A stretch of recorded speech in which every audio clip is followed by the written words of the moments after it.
بسم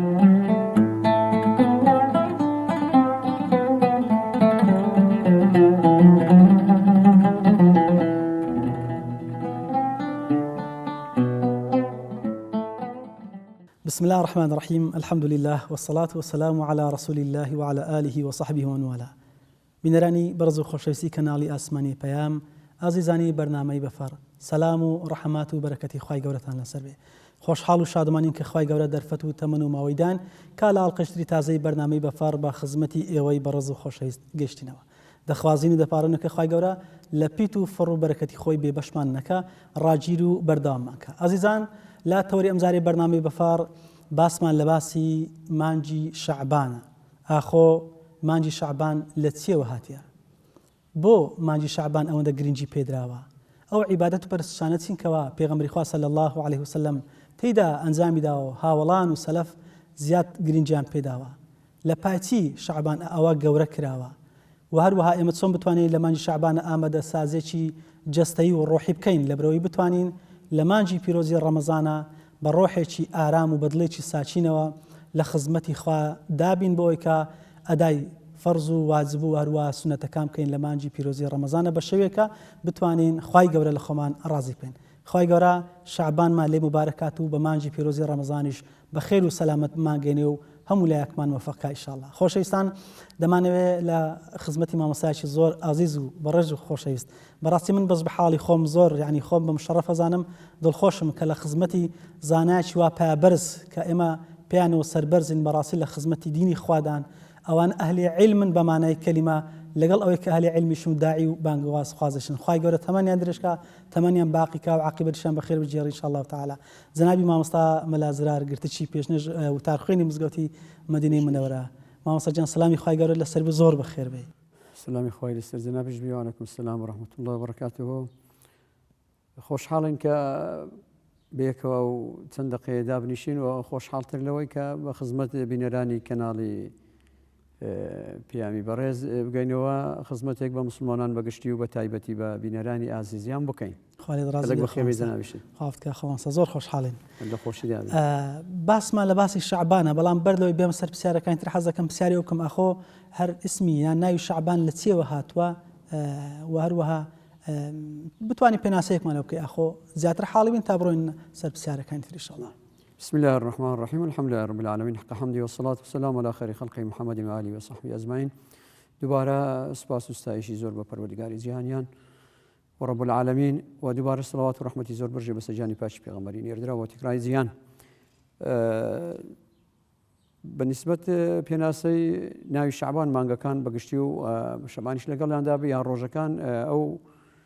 ناوانە ناوی ڕۆژانە و ناوی مانگانە کتابی لە سەدانراوە. جا ئەو زانا بە ڕێزانەی زمانەوانی بیان هیتر بیتن لە پێناسی مانگی شەعبان قسەیان کردووە و پێغەمبەری خوا صلی الله علیه و سلم کورتیشی پێناسەیەکی کورتی بۆ ئێمە باس کردووە. بێڕوونی پێناسەی کردووە بە وهیتریش بەمانە تەشەعب القەبائل، لە شعب هاتووە، ینی بڵاوەی هۆزەکان،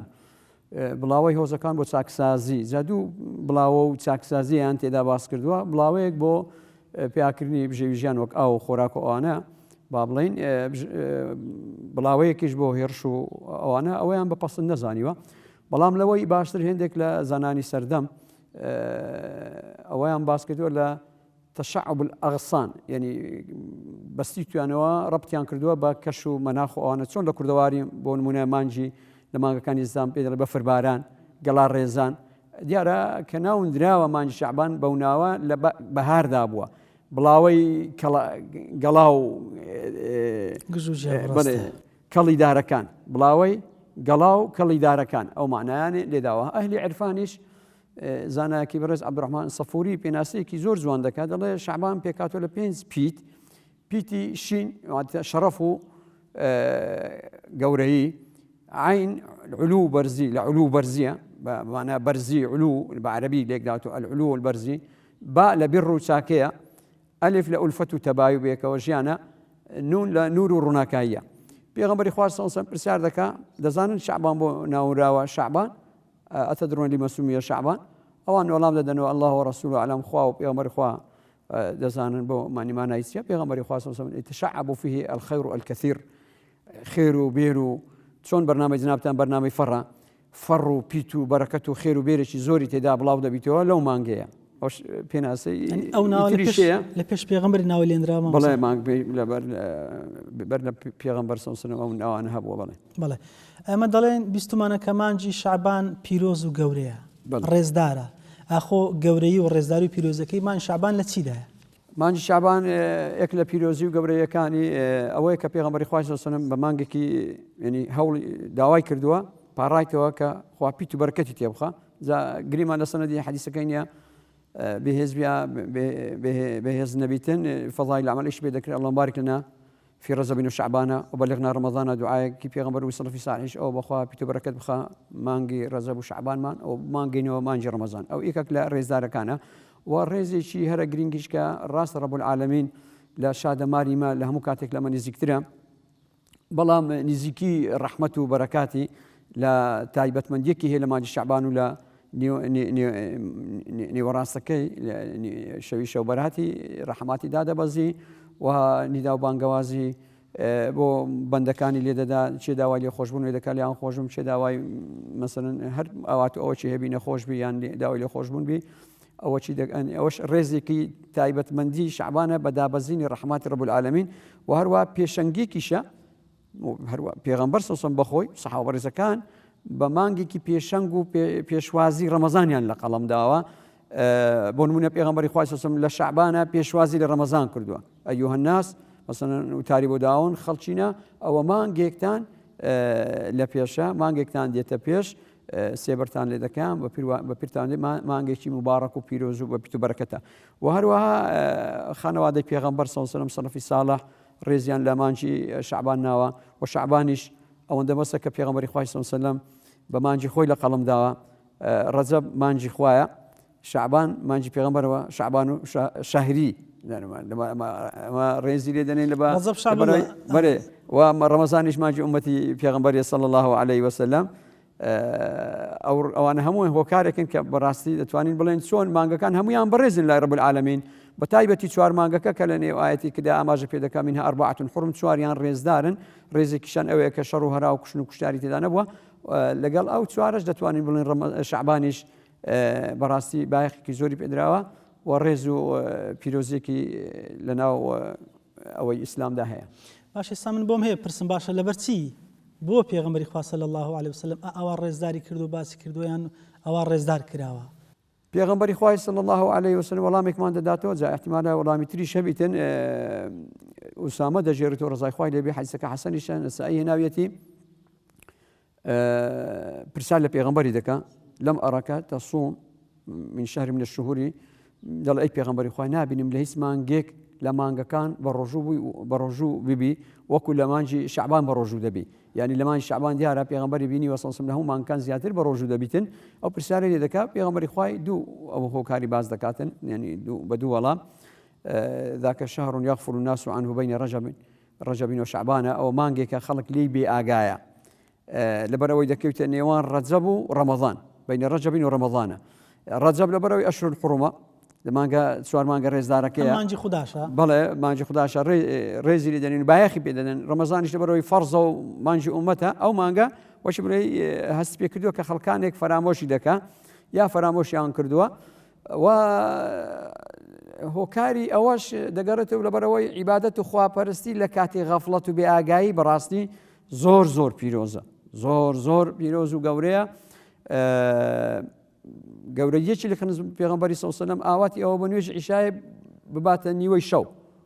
بباتە نیوەی شەو هەر لەبەر ئەوەی ئەو ماوەیە خەڵکانێک لە خەو لە پرخی خەو لە بێئاگاییدانا ئەو ماوەی زیندی کات و ئەگەر لەبەر ئەزیەتدانی ئومەتی نەبا حەزی دەکرد عیشاکەی دوا بێخیتن بەخۆی وای کردووە مامۆستا کە وای نەکرد وای کردوە ئەبووە حەزی کردووە تاخیری بکاتن بەڵام پیرۆسین کردەوە نوێژە کاتی خۆی بەڵام لە بە ئەزیەتدانی ئومەتی نەی کردووە شەو نوێژ کە ئەوەندە گەورەی بۆ ئەوەندە گەورەیە لەبەرەوەی خەڵکانێک لە خەودانە ئەو کەسە هەڵدەستێتەوە لەو بێ ئاگای ئەو خەڵکە یادی خوا دەکاتن بۆی پێغەمبەر نەسیحەتێک لە سەحابەکان دەکاتن ئین استطعت أن تكون من الذاکرین فەکون ئەگە بتوانی لەو کاتانەی بێ ئاگای بتوانی هەڵستیەوە یادی خوا بکەی و زیکر بکەی فەکون یەک لەو کەسانە بە لە بێ ئاگای و زیاتر بایەخی پێدەدا ذاكر الله في الغافلين پیغمبر فەرمی صلی الله عليه وسلم حدیثەکە باسەندێکی ضعیفیتن ذاكر الله في الغافلين مثل القاتل عن الفارين وەکو ئەو کەسەی وایە کە بجەنگی لە جیاتی ئەوانەی کە هەمویان هەڵاتون لە شەڕ ئەو دێ ڕوبەڕووی دژمن دەبیتەوە لە جیاتی هەمووان دەجەنگی ذاكر الله في الغافلين كالمصباح في البيت المظلم ئەوەی ذیکری خوا بکات جا ذیکر چێ بە زمان بیت ینی نەظەری و عەمەلی هەیە هەموو کردەوە چاکەکان نوێژە ڕۆژیە زەکاتە کردەوە باشەکان هەمووی ذیکری خوایە هەرچی لە خوا تۆ نێزیک بێخیتەوە یادی خوا ئەو ذیکرەکانی دیش لا اله الا الله سبحان الله الحمد لله ئەوانە هەموو ئەستەغفر الله ینی من بەسمان ذیکری هەر بۆ نییە تەسبیح بەدەستیەوە بگری نەظەرینە عەمەلی و نەظەری ذاكر الله في الغافلين كالمصباح في البيت المظلم ئەوەی یادی خوا بکە لە کاتیبی ئاگای وەچی بلادزکتۆرە چیە لە ژوورێکی تاریک ذاكر الله في الغافلين كالشجرة الخضراء في وسط الشجر قد تحتت أوراقه من الصريد أو كما قال الرسول تعبير شيء هذا دبريد الله وكو داريكي صوز والنيوان سنداري شيء كقلاين وشك ولا السرماء ذاكر الله في الغافلين يغفر له بعدد كل رطب ويابس أو يأخذ الله بعدد الأفصح والأعزم أويك يا دي خوابك لبي آجاي وكو أو خواي جوري لي خوش دبي بجماري طرو إيشك يا بجماري الأفصح يعني مروفكان وجانبران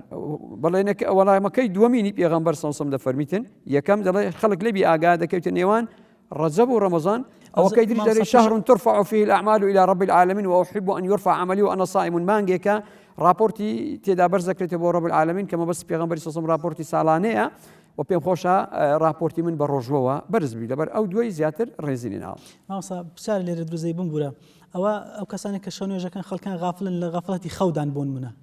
بەڵام لەبەر چی ناوی ئەو غەفڵەتە لێنراوە لەو کاتە لە مانجی شەعبانە مەسەڵەن مەبەستی چییە غەفڵەتی ئێمە لەبەر چی غەفڵەتین غەفڵەتی ئەوەیە کە خەڵک وەک بڵێ لە ماجر خەڵکەکە ئێستا مەسەن لە کوردەواری خۆمان ڕەجەبی هەمووی پێ دەبی هەرچەندە پێغەمبەری خوای صلی الله علیه و سلم زیاتر لە هەموو مانگەکان شەعبانی زۆرتر پێ بووە كان يصوم شعبان كله أو إلا قليلا أو داية بالرزمان في صحيحين الشام بخاري مسلمة زاري وهاب وهم شعباني فيه هو أزو بسيارك بله زعما بس بنا خلق زياتر بايخ وسيدة ده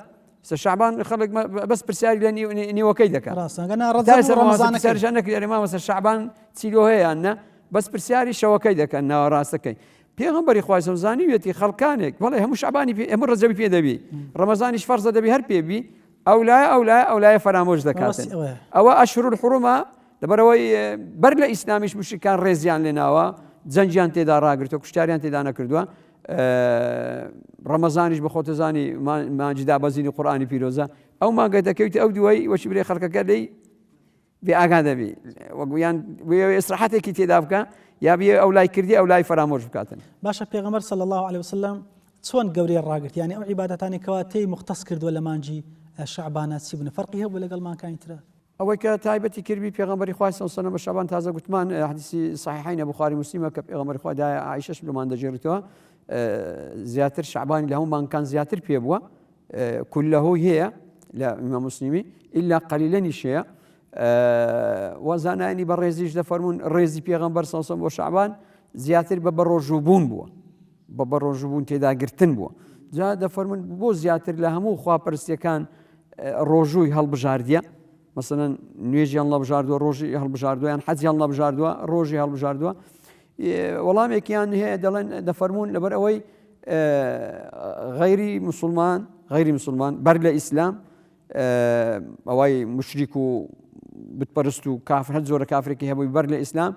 بهيش شوازك عبادته خوا برستي بدكانيان نكردوا بالرجو بو بتي بالرجو بي بلام بو بت كرنوشي بردوا صزدي بردوا بو بت حيواني سر بالروا بو بت طوافي كردوا وك حز طوافي بدوري بتيان دا كردوا سر برني حيوانيان بو كردوا كرنوشي صزديان بو بروا كتعبير لنويج دكا بلام نبي سراوا بالرجوبون بو بتيان كردوا بو يعني ليه ذلك لتحقق مخالفة اليهود بون أو بالله أو يعني نكردوا غير مسلمان بالرجو غير إخوان نبرستوا أو يك دومين يش رجو لبروي روالات الرياضة تدانيا أكرين ويشتي داي بلام رجو يعني احتمالا كابرا برجو تنازاني أجاب خوي وأنا له لا شيء تريش رجو لبروي تاك عبادتك هر خوا بخوي بزاني باداش تسن بداته پاداشی شتەکانی دیکە دیار کردێ لە دەی دەست پێ دەکە 700 زیاترش ئەو کەسانی کە بیەوێ بەڵام ئی ڕۆژوو دیار نەکردێت چەندت دەداتی ئەسۆمولی وان ئەجزیبی هەر بەخۆی دەزانی دەڵێ سەو مەبەستی ڕەمەزان و غێر ڕەمەزان لەبەرەوەی عیبادەتەکانی تریش بەشی جەستە و دەروون و خۆشی تێدایە مەسەلەن بۆ نمونە حەز گەڕان و سەیرانی تێدایە نوێژ خۆپاکخواینکردنەوە و خۆڕازانەوەی تێدایە بەڵام ڕۆژوو زیاتر ئەتو خۆت ئەزیەت دەدەی برسی دەبی تینوو دەبی ئەو چەند هۆکارێکی تریشی باز دەکەن بۆی پێغەمبەری خوای سەمزەم زێدە لە تاعەتەکان خواپەرستەکان ڕۆژووی هەڵبژاردووە و ڕێزی پێ لە شەعبان ناوە بەڵێ بەرزبوونەوە عیبادەت و پەرشەکان بۆ نمونە لە سونەتە وارد بە کە دووشەم پێنجشەمان بەرز دەبێتەوە بەڵێ بەڵام بەرزبوونەوەی تر هەیە بۆ نمونە لە مانگ شەعبانەکە تێدا وارد بووبی کە عیبادەتی خوا لێ بەرز دەبێتەوە بە مختصی تەمان بەرزبوونەوەی ئەعمالەکان چەند حاڵاتمان هەیە یا بۆ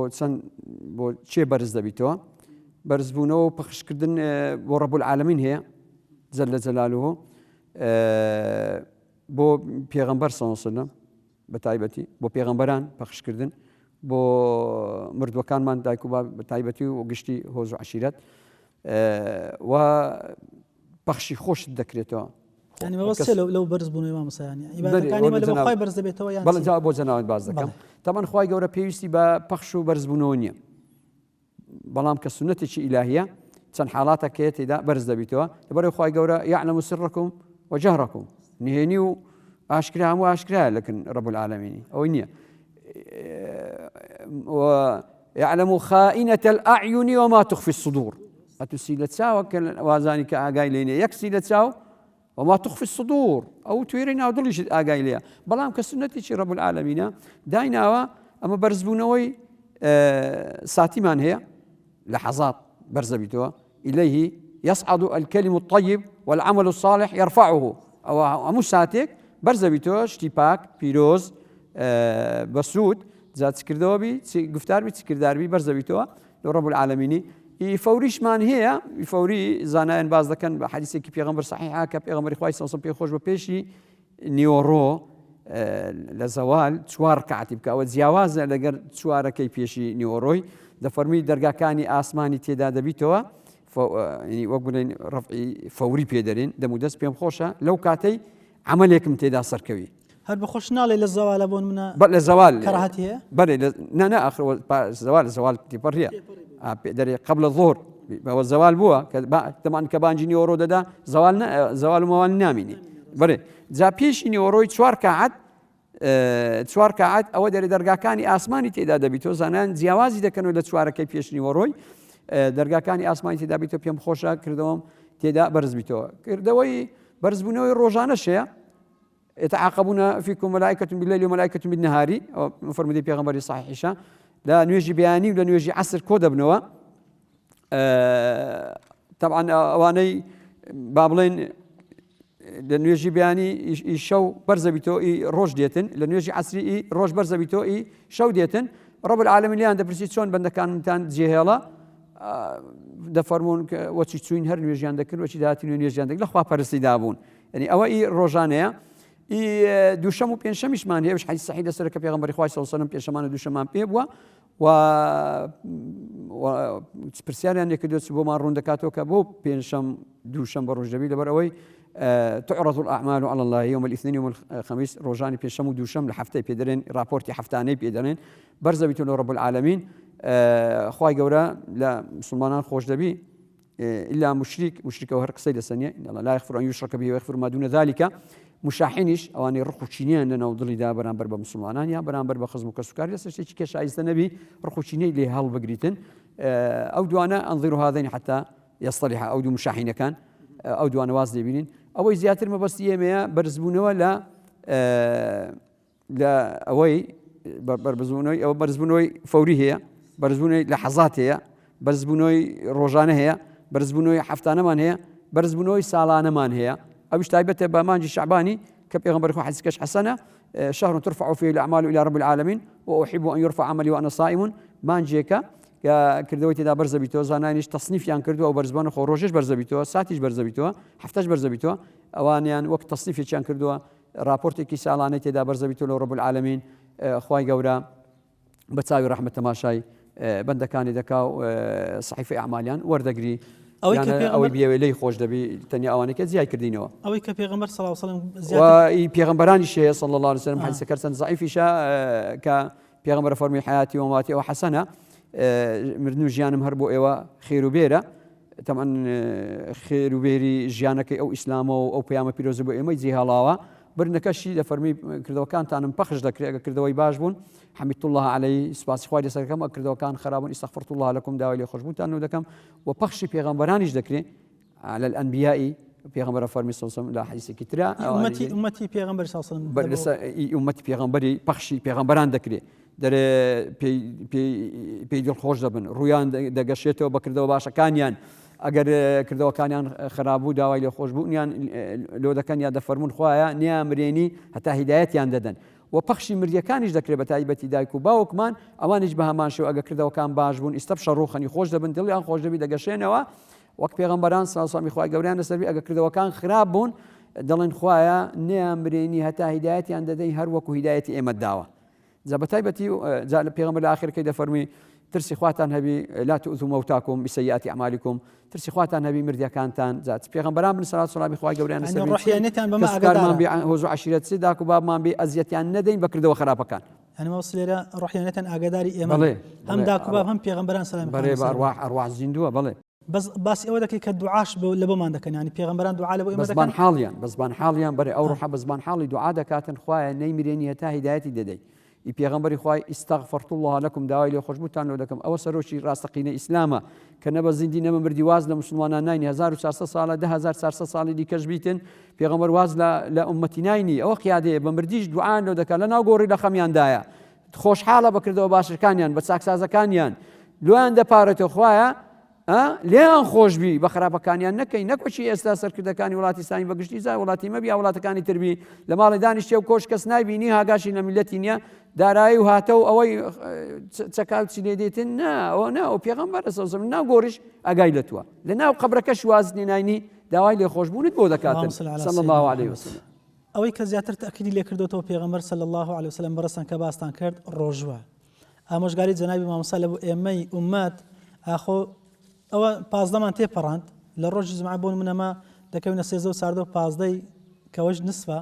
315 سنەتێکی مؤکەدی پێغەمبەر خوا صلی الله علیه و سلم ئامۆژگاری بەڕەسان لەوەندەی کەمەوە ئێمە چ عیبادەت شتی ئەدا بکەین و چۆن بتوانین شوێن پێڵگیری پێغەمبەرە نازار بین صلی الله علیه و سلم کە ئاوا حریصە لەگەڵ ئێمە ئەوەی ئێمەی مسلمان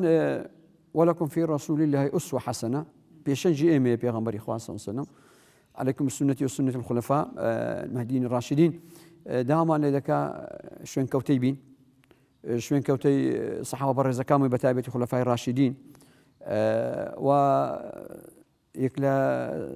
وتابعين سفيان ثوري وابزانم دفروي يك جاريج بي سنة بيغمبري صلى الله عليه وسلم زينكو يك جاريج بي بيكا يعني بو سنتك كفراموش كراوة خيري زورا من أحيا سنتي فقد أحبني ومن أحبني كان معي في الجنة أوي سنتي كي فراموش كراو مردو زیندو بکاتەوە منی خۆش بێ ئەو های فەرمەوە ئەو هایە لەگەڵم لە باشتێ ینی من کە خۆم بە خۆشەویستی پێغەمبەر دادەنێم پێغەمبەرم خۆش دەوێت صلی الله علیه و سلم بەرگری لێ دەکەم باشە بەیانی سبەینی پێغەمبەر صلی الله علیه و سلم لە پرسیارێکم لێ بکە لە حەوزی کەوسەر بەڵگە چی کە منت خۆشویستیە بڵێ تۆ منت خۆشویستیە بەڵێ باشە بەس منت خۆشویستیە ئەگە منت خۆش بۆ ئەو سنەتە ئەو ڕەوشە منت زیندی نەدەکردەوە سام زۆر زار بە برایانی بەڕێزی دۆستەکانم دەڵێن کە دەستنە حەج عومرەی دەڵێم کاکە هەر هیچ نەبی دوو هەفتەت پێ دەچی ئەو دوو هەفتەی ڕیشێک دانێەوە هەر برێ کاکە من لە ژیانم دوو هەفتەی تەبعیەتی سنەتی پێغەمبەرم کرد یعنی چی تێدا تۆ هەفتەچی سیواکەشی بکڕە بە 1000 دیناری مانگەچی سنەت پێکەوە بیرسبێنێ بە وەڵامی پێغەمبەری سەڵسەم پێ بدەی وەڵای پێغەمبەری خوای ئەمن سنەتەم زیندی کردوێتەوە يعني خوش أتو براسي هر سنة كبيتن لسنة كاني بيغمبري صلى الله عليه وسلم جنابة فراموشينا كيبو أوي بتواني والله بيغمبري صلى الله عليه وسلم بي بديوا زا أول جسر إما بي أما براسي سيتي دا سيزدو ساردو بازن نبي هو مشهورة وشي بري حنرينية ساردو بازن بروي أقرتي فضلك يقوري بري بروجبوني بيغمبر إبراهيم صلى الله عليه وسلم خارج أيام البيضة وكسالك تواب بروجبوبي والله ما بس مسيا حنري لويدانيا لبر أوي خلق بزوري سيزدو ساردو بازن بيدبي لبر أوي ربط الشيء لقرتو مانجو دريا أوانه هي قسەی منی ئەوە مەوزوعە بەڵام حونەری وێ جگە لە 13 و 14 و 15 چەند ڕۆژێکی تری تێدا بە ڕۆژی ببرێ وڵی لەبەرەوەی پێغەمبەرەکەم صلی الله عليه وسلم زۆری ڕێزی لە شعبان ناوە بە ڕۆژبوون ئەمیش ئێک دوو ڕۆژی تێدا پێدەبم پێشەمێک و دووشەمێکی تێدا بە ڕۆژوو هەم بەناوی پێنجشەم و دووشەم هەم بەناوی شعبان بۆەوەی بتوانین ئەو سنەتەی برین وڵی پێغەمبەری خوا ئەمەش وەک جەنابەت لەبەر ئەوەی مانجی بەڕێزت بوو لەبەرەوەی ئەت زۆر ئەو مانگەت خۆشویستی ئەمەش چەند ڕۆژێک تێدا بە ڕۆژوو بووین و ئەوەی ئەمە پێویستە لە سەرمان تبعیەتی سەڵەفی ساڵحیش بکەین بەڕاستی ئەوانیش لە شعبانە ئەوە کیبار تابعین پێشەوەی باسی سەلەف کە مامۆستا بۆن من ئامۆژگاری جەنابەت ئەوەیە کە ئێمە جگە لە 13 و 15 دووشەم پێنجشەمەکان جگەڵ پێبین ئەگەر کرا کەسێک ئیستیطاعە هەبوو ڕۆژەکانی ترش پێی کرا بیگری و لە پاشی پازش دەکەین فەرعی دوێن پرسیارەکە مامۆستا خەڵکانێک دەڵێن لەبەرەوەی لە ڕەمەزان نزیک دەبێ و خۆت هیلاک مەکە با بتوانین لە ڕەمەزانە بتوانی باش ڕۆژەکە بگرین عیبادەت بکەین ئەو شتە هەیە بۆن منە بڵێ من پێ بە ئاساییە باشترە لەوەی کە نەیگیری مەسەلە بەخۆی هەندێک لە زانایان بالعکس تەمرینیان لە قەڵمداوە لێڕاهینان لە پڕێکەوە نەچێ ناو ڕەمەزانی ئەتو ئەگە بەر لە ڕەمەزانی چەند ڕۆژێک بە ڕۆژ و ببی لاشت لێ ڕادی لە ڕۆژ و پێچێکی غەریب نابی سەیر و سەمرە نابی ڕاست لە پڕێکەوە بچێ ناوێ ئەوەی کە بنێن لە مەزهب ئیمامی شافعی بە تایبەتی ئیمامی شافعی لە نیوەی بەولاوە بەلایەنەوە پێیان باش نیە بە ڕۆژوبی ئەو لەبەر ئەوەی ئەگە کەسێک سنەتی وانەبی ڕۆژی سنت بە ڕۆژوو ببی برێن 13 و 14 و 15 یانە پێنجشەم و دووشەم یا هەیە ڕۆژێک نا ڕۆژی پێغەمبەر داودی سەڵسامی خوای لەسەبی کە گەورەترین ڕۆژوە وا باشە لە 15 بەولاوە بە ڕۆژوو نەبی ئەوەی کە نەریتی نەبی با بڵین سنەتی نەبی ڕۆژێک یانە ڕۆژێک یان پێنجشەم و دووشەم یان ڕۆژی بەڵام ڕۆژی یەکەیە پاش 15 بی دەبی خەڵک فەرامۆشی نەکاتن یەک لە ڕێزەکانی شعبانی کە خانەوادەی پێغەمبەری سەڵسەم ڕێزی لێناوە لە شعبان بە بەڕۆژبوون قەردەکانیان لە شعبان داوەتەوە دای بەڕێزمان دای عایشە دەڵێ نەم دەتوانی ڕۆژوەکان بە ڕۆژوو بم نەوافیلەکان بی کە بیویزبی ئەوەی بەردەوام بۆ لەسەری قەزای بکات و یان ڕۆژەکانی لە سووری مانگانەبیتن دەیفەرموو دەمخستە شعبانی لیمەکانی نەبی صلی الله عليه وسلم لەبەر پێگەی پێغەمبەری ئەو هەم بە ڕۆژوو بووە ئەوەی ئەرژنی باش بڕعاتی پێغەمبەرێکی دێ پێغەمبەر هەم بە ڕۆژوو بوو ئەویش بێ ماتون پیاوەکەم لە مانگەکانی دی بە ڕۆژوو نییە نە لە شعبانی بە ڕۆژوو دەبوو ئەمنیش لە شعبانی وەشی پێغەمبەری بە ڕۆژ دەبووم بێدڵی ناکەم لە مانگەکانی بێدڵی نەکردێ لەو مانگەی ئەویش بە ڕۆژ بوو ئەویش بە ڕۆژ بووە قەردەکانی لە مانجی ڕەمەزانێ لە مانجی شعبانی داوەتەوە ماوەسا هەم قەرزەکەشی لەسەر لا دەچێت هەمیش ئەجری ئەوەی دەگاتێکەوە وەکو سنەتێک لە شاعی پێغەمبەر پێ فەرقی هەیە توانی بەڵێ لێک بداتن بەڵێ خەڵکانەکەن بۆن منە قەرزیان لەسرە لە 13 و 14 و 15 یان دووشەم پێنجشەمان لەبەر ئەوە 13 و 14 و 15 فەزەشی زیاتری هەیە ئەو سێ بە نیەتی سنەت پێوی باشترە یان قەرزەکە قرز بنيتي قرزي بيبي لبروي قرض فرض واجب حساب خو حساب لك قرضي لقركات بو مثلا بروجون بو ندقرتوا اقع عذرة نبي بلام حساب لس سنتناك سنتكاني نويج سنتكاني روجو يعني زكاتي يعني حاج كمكوريكاني همو فرض كان مالو بركاته كانت نويج درنسوي خوي قول الرحيمه دڵێ بزانین داخوا سنەتی دیکەی هەیە نوێژە سنەتەکانی تری هەیە بۆی پڕکەنەوە کە لە حەجی ساقید بووی داخوا حەجی سنەت و عومرەی سنەتی هەیە بۆی پڕکەنەوە کە لە زەکاتی ساقید بووی زەکاتی سنەت کە سەدەقە و خێراتی ترە پێی پڕکرێتەوە ڕۆژوش بە هەمان شێوە کە لە ڕۆژوی ڕەمەزان ساقید بووی بزان بەندەم ڕۆژوی سنەتی هەیە پێی پڕ دەکرێتەوە فەرز یەک بە هەفتای دەست پێ دەکا خێری فەرز لە هەفتای دەست پێ دەکا بەسەرەوە سنەت لە دەیەوە دەست پێ دەکا لە فەرزی خوا حساب لەگەرەکە لە سنەتی لەگەرت ناکە بۆی وا باشە ئەو بەڕێزانێک کە قەردارن واجب وایان باش ئەمە ناتوانین برین واجب وایە بەرەوەی ڕۆژانی تریشی بەدواوێ ئەتوانی بگریتەوە بەڵام ئەفضل ئێستا مەسەن تەڵەبە 99 دەینی تەڵەبە شەیە 45 دەینی 5 دەدنێ بە قرار شاپاچی دەدەن دەردەسی ئەویش لەسەر کارتی نووسراوە دەرچوو ئەویش دەرچووە 95 بە قرار دەرچووە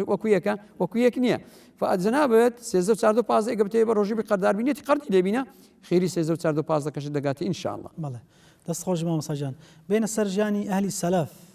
کە زۆر متەمەسک بوون بە سنەتی پێغەمبەری خوا صلی الله علیه و سلم ئاخۆ ئەوان چۆن لەو مانگەدا هەڵسوکەوتیان کردووە عیبادەتیان چۆن شوێن پێهەڵگیر پێغەمبەر بوون صلی الله علیه و سلم تا ئێمە چاویان لێ بکەین کتابێکی زۆر کتابێکی قەیمە لطائف المعارف ابن رجب حنبلي هەیە مانگ هینایەتی باسی فەضایلی ئەو مانگانەوە عیبادەتی ئەو مانگانی دەکات جا لە بانگی شعبانیشی ناویەتی باسی سەڵەفی ساڵح دەکاتن تابعین پێویستمە بەناوەکانیان نییە دەفەرمووی ئەو بەڕێزە دەفەرمیتن مەبەستی سەڵەفی ساڵح تابعین سەدەی یەکەم سەدەیەکە ناویان دەینی باسی ئەنەسی تێدایە خير القرون یەک ڕیوایەت بەڵێ خەیر القڕونی قەرنی ثم الذين يلونهم ثم الذين يلونهم لە ڕیواتی چارەمی دەکەش حەسێب دەکات بەڵام زیاتر ئەو باز دەکات سەدەی یەکەمە لەبەرەوەی ئەنەس کە سەحابەیە دەجێڕێت و دەڵێ ئەکەبوا على المصاحف کە شەعبان دەهات ئەو خەڵکە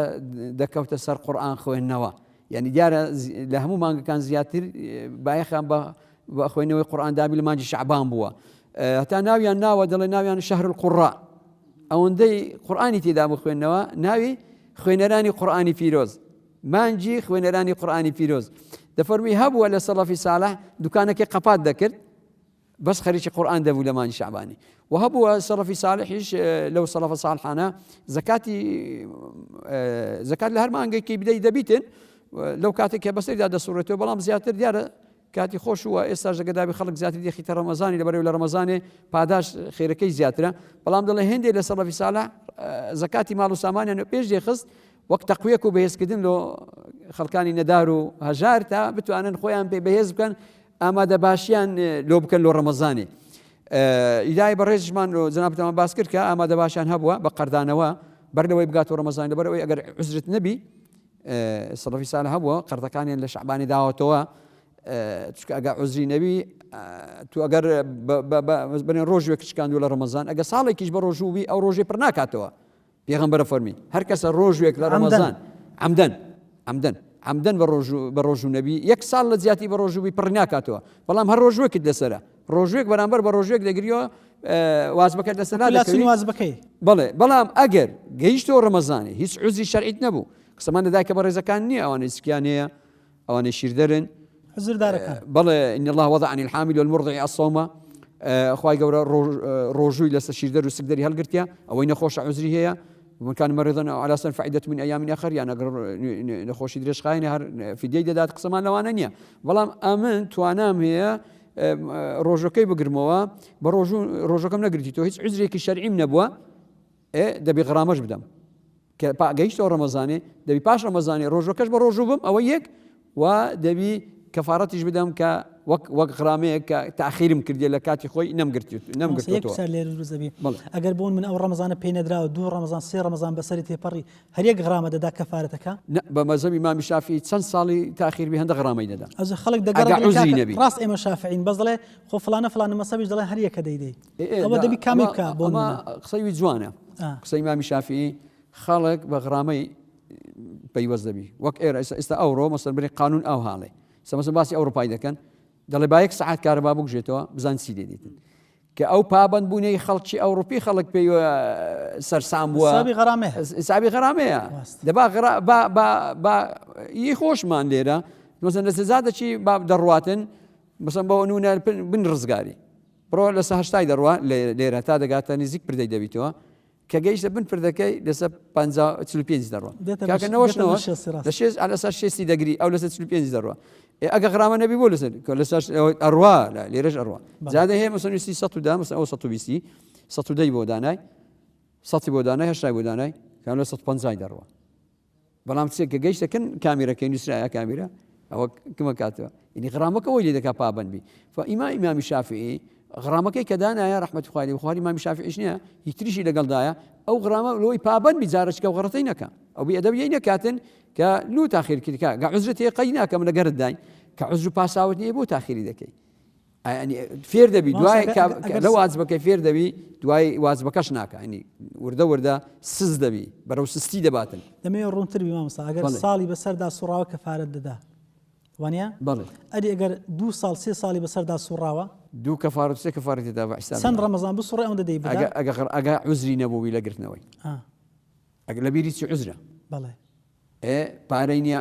ئەوە تااقەتی نەو نەخۆشە گنەی گرتووە عوزرە بەڵام هیچ عوزری نەبی چەند ساڵ بەسەدا بڕێ ئەوان دەڵێن دەبێ ئەوەندە غرامەی بدە ئەگەر شەشیر نەمای لەسەر ئەهلی سەلەف دەڕۆینە نسفی شەعبان مامۆستا بەڵێ شتێکتر مایە باسکەی لەسەر والله نسفی شەعبان لۆ جەنابتان تەمان نیوەی شەعبان بزانین کە باز دەکرێت ئاخۆ نسفی شەعبان ئاخۆ وارد بووە کە خەڵکانێک ئەو ئەزروپا ئەو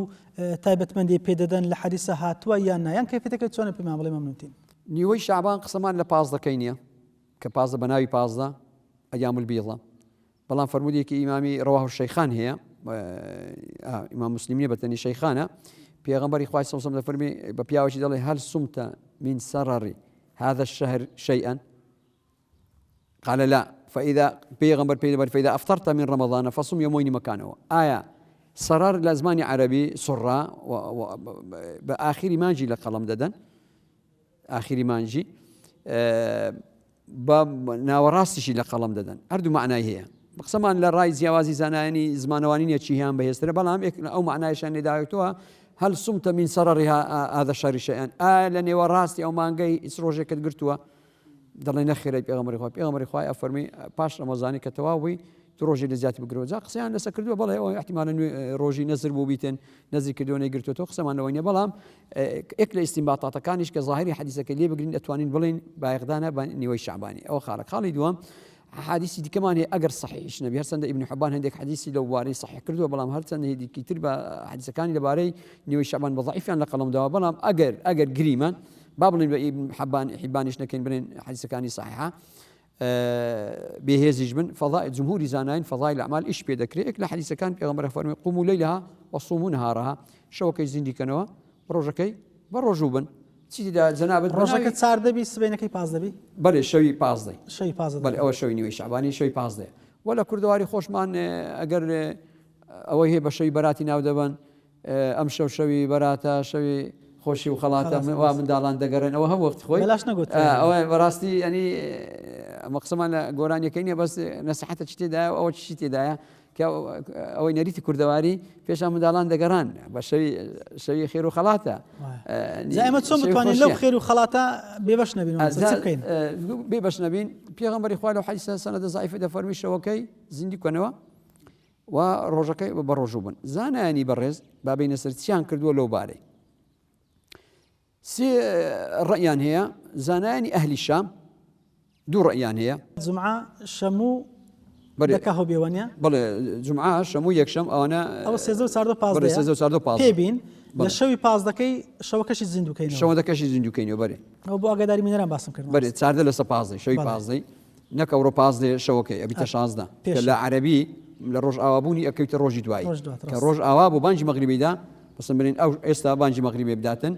داخلی ڕۆژی دات بەڵێ لە دیکە لە نیوەی شەو ئەبیتە نیوەکەی قسەمانەوەی نیە ئەوان دوو ڕەیان هەیە زانایانی ئەهلی شام هەندەشان دەفەرمون مستحەبە نزیکەوە و نەریتیشان هەبووە دیارە لە مزگەوتیش خڕیان کردینەوە بەڵام ڕەئی ئیمام ناوەندزیەکە کە ئیمام ئەوزاعیە لە کیبار عولەمایە لە وەچی ئیمام شافعیە لەوی گەورەتریش نەبی بسووکتر نییە ئیمام ئەوزاعی ئەو دەفەرمی خڕبوونەوەی خەڵکی لە مزگەوتی ئەوانە قەیدینە خاصەتی نەفسی خۆت بایەخی پێ دەدەی دوعا و زیکریشی تێدا دەکەی و ڕۆژەکەشی بە ڕۆژوو دەبی بەڵام بێ خەڵکی خڕکیەوە لە مزگەوتیەوە و ئەوەی ئەدعیە و مەدعیەی تایبەتی لۆ دابنێ و دیارە لە وەختی کردیتیان ئەو دەڵێ باش نییە پێڕازی نییە عولەمای ئەهلی حیجاز مەدینە مەبەستیان لە ئیمام مالک و ئەسحابی ئیمام مالکە ئەوان بۆ چوونیان وایە کە زیندوکردنەوەی نیوەی شەعبان و بەخڕکردنەوەی خەڵکو و بۆ دوعاتی داکردنەوەیان لەکردنەوەیان بدعەیە لەوان بدعەیە لەبەرەوەی دیارە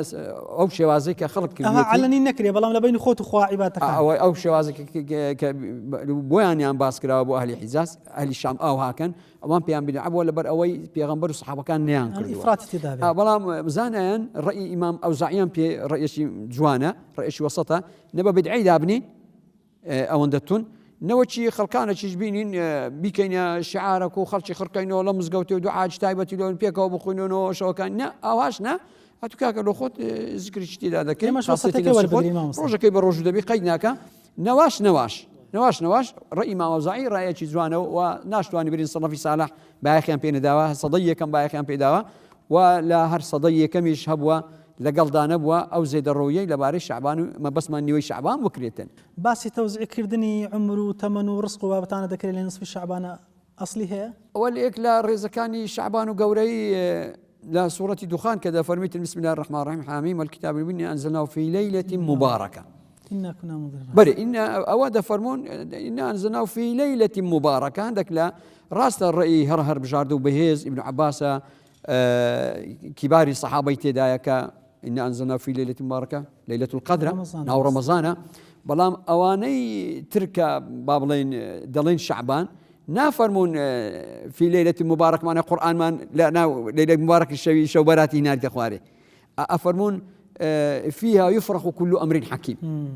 ئەوەی نەک نزولی قورئان فيها يفرح كل أمر حكيم لەو شەوە شەو بەراتی یەکلا دەکرێتەوە وەک بڵێ بژێوی ژیانە مردنە ژینە راپۆرتی برێن ئەوانەی ئەو ساڵ دەمرن یا راپۆرتی ئەوانەی ئەو ساڵ دەمرن تەنزیمەکی ژیانی خەڵکی تێدا دەکرێتەوە بە ژیان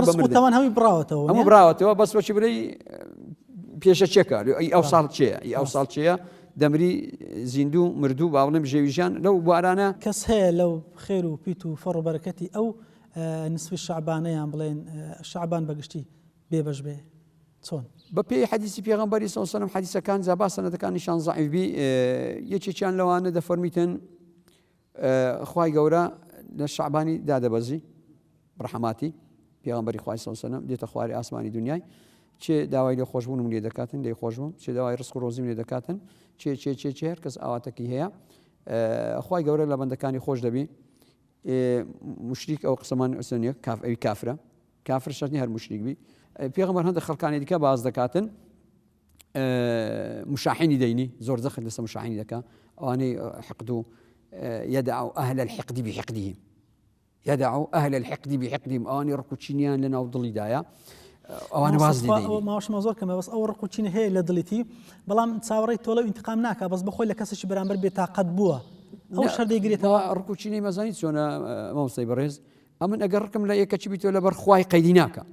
لەبەر کردەوە خراپەکانی قەیدی ناکە مجریمە خوێن ڕێژە داوێن پیسە قۆڕخکارە گەندەڵە بەڵام لە بەچ ڕکم لێبیتەوە چوومە داخوازی کچەکەی کچی نەدایمێ ئەلا درم هەرگتە داوای هەندێک پارەم لێ کردیە بە قەرد نەیدایمێ گومانی خراپی پێدەم وڵا هەیتی نامداتێ وڵا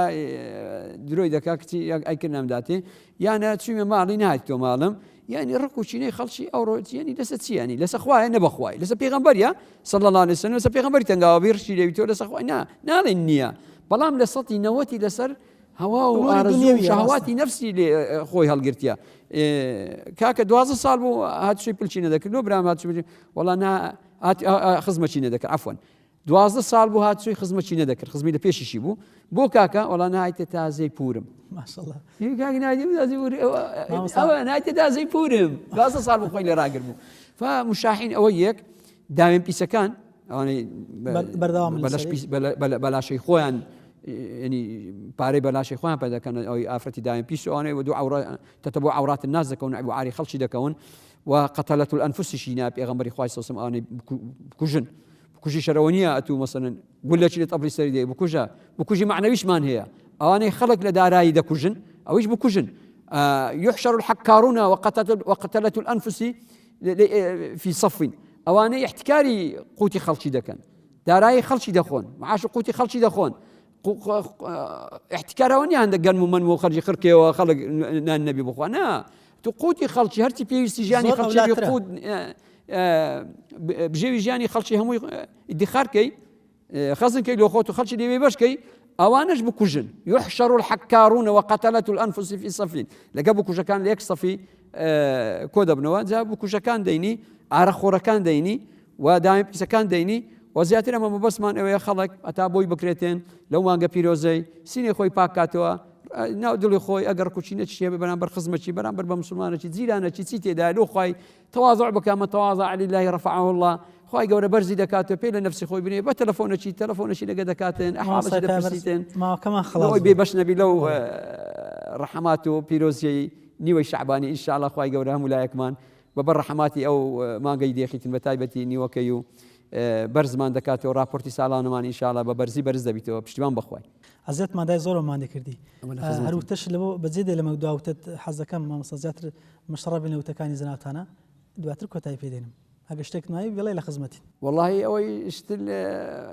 ما بیتن ئەمن شعبانی پێم خۆشە نی شعبانی لەبەر خاتری پێغەمبەری صلی الله علیه و سلم بێبەشی نەکەین یەک دوو ڕۆژی تێدابین بە تایبەتی 3 4 15 کەشی پێ دەبین ئینشاءالله ڕێزی لێ دەنین